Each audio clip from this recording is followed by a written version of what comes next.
nakaabang yung mga katropa pips natin dito sa may Kawayanan mga kadiskarte.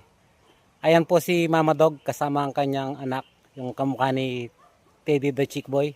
Ayun, ang cute.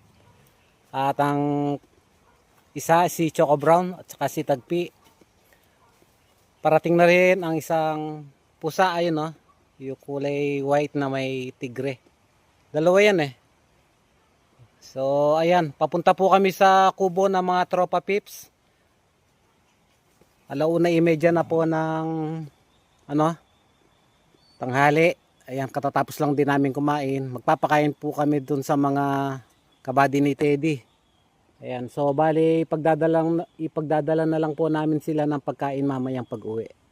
Ayan, hintayin nyo kami ha, mga kabady. Mamayang gabi ha. Mamayang gabi ha. Sige, bye-bye. Okay na anak. Ayan si Teddy ha. Sanay na sanay pagmotor. Kuya Jumbo. Ayan si Kuya Jumbo. Bagong gising lang yata. Kompleto mga tropa pips. Samson, huwag malikot. Tara, tara. Ayun si Pau Pau, dumating din. Pau Pau. Kapag narinig na po yung motor, pupunta na dito si Pau Pau.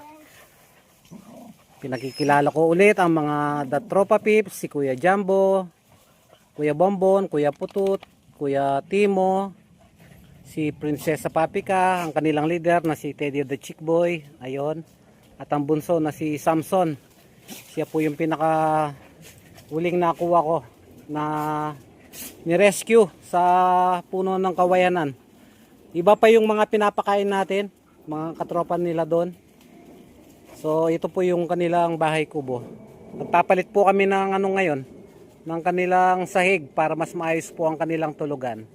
Okay, maraming salamat at paki-like na rin po ang aming mga ina-upload na videos para makatulong sa mga katropa pips. God bless po, mag-ingat pa.